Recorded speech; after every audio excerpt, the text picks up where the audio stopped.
Is The Sixth Sense good without the twist? The most fun part about rewatching The Sixth Sense isn't watching the movie itself, but it's watching someone else discover the movie for the first time. Are they going to catch the twist before the big reveal? Is it going to be just as satisfying for them as it was for you? And it always is. The best part about the twist in The Sixth Sense is that you don't know that there's going to be a twist. First, you're just watching for a good thriller time, then the movie starts to get sentimental, so you're locked into that. Then all of a sudden you realize what the whole show was all about. But is The Sixth Sense any good without the twist? That's what I was wondering when I went to rewatch this film, because everyone remembers this movie for its twist. Like, if you mention The Sixth Sense, the first thing people want to say is, "Oh, did you know that at the end it turns out that..." But is this the only thing that stands out? First, is The Sixth Sense a good thriller? To me, a good thriller horror is a movie that doesn't rely on jump scares or gore to engross you, but instead relies on what I like to call creepy unanswered questions about where the movie is headed. This movie plays on those creepy unanswered questions very well. The first half of this movie is all about figuring out what the heck is going on with Cole. He has scars on his body. Where are they from? He's timid and he's scared of every corner. Why? What is there? This is why movies like Jaws work so well. The fear of the unknown is often scarier than what can be shown on screen. The Sixth Sense takes its time to answer the question of what the heck is going on with Cole, and answers the question about 50 minutes and 31 seconds in, halfway through the film, with that quintessential line, "I see dead people."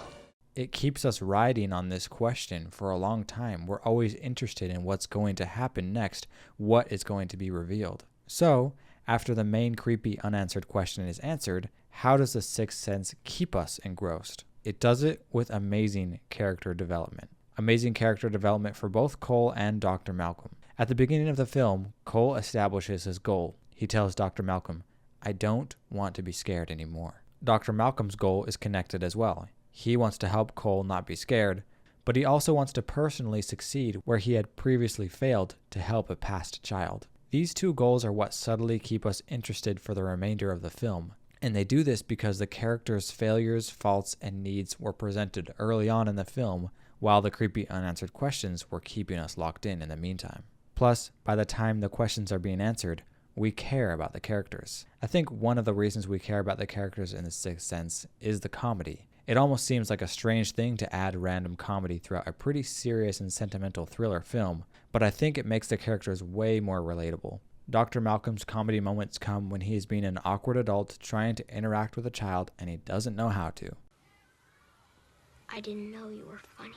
The comedy is always in context and in character too. And I love how the imagery matches up with the character development. Having Cole pull the sword out of the stone at the end of the movie is such a perfect moment. I started to tear up when that happened. It just shows the growth of Cole, how much he's changed, and how he really is not scared anymore. And if you think about the story of the sword and the stone, there's only one person who can do it. One special person. And even though Cole thought he was a freak the whole movie, he ends up being the only one with the unique ability to help people move on. If you haven't seen The Sixth Sense yet, I highly recommend it. This has been Voltage Bros. My brother just finished his video on Man of Steel, so go check that out. Subscribe.